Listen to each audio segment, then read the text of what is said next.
He has a very good understanding of the political landscape in the country.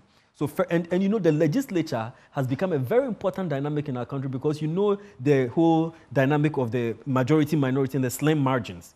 And so the legislature has become a very important field or stratosphere or battleground for democratic politics. You need the parliament to get things across, and we've seen that happen in this government. Well, this is somebody who can be his true link to the legislature. And if you do the comparison globally, the same way they took Joe Biden.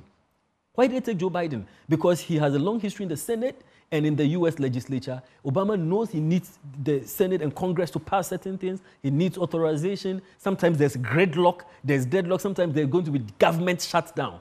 His wingman, his person to get into that legislature to talk and convince them was Joe Biden. So you need somebody grounded in that and also in the politics of the nation as well. And somebody with a very good understanding of the political landscape in the country. So he has the energy, that experience too.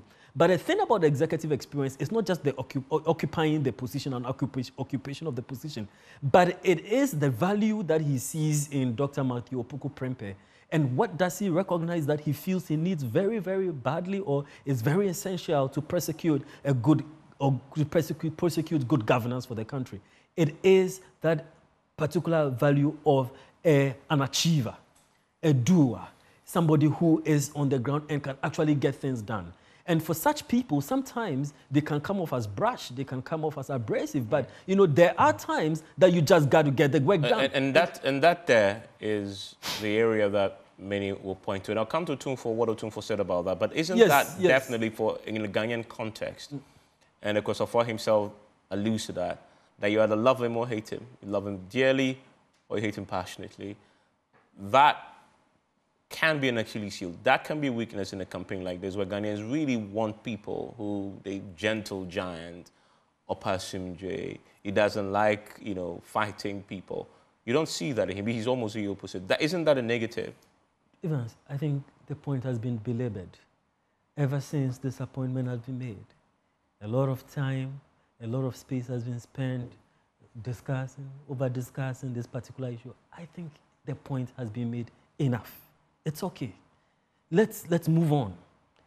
What I'm saying is that he needed somebody with that operational ability to be his wingman on the ground to get things done. And I'm talking about values.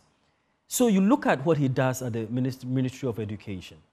And this is, and you know, it's important. This point cannot be overstated. The Nana Akufo-Addo government legacy was going to rise or fall on free SHS. It was the central issue of discourse in the run-up to the 2016 election. In fact, even in 2012, what was said or wasn't said about free SHS? He comes into government and he needs to do that. Otherwise, his second term is as good as dead, because that was his trump card to the to his election. And who does he select to prosecute this particular very important policy decision on which his political lifeline and his political energy and bloodline depends on? He looks through the entirety of the ministerial choices that he has, not just even the entirety of the political party. And he chooses Dr. Prempeh to execute this.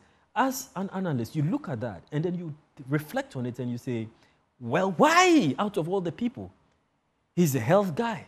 Why does he go to education? He's a surgeon, if I'm right. Why does he even go to education? He's not an educationist, he's not being whatever. But it is the value that I'm saying. That value of who is this person who can actually, who is not just a talker, but can actually get this off the ground. And that is what I believe Dr. Alhaji Mahamudu Bawumia was looking at. Because if you look at Dr. Bawumia, he's somebody who, listen, if there's anybody who is as equipped, who is very equipped to make a decision of the vice presidency, there is no better person to make that position than Dr. Bawumia. Stay with me.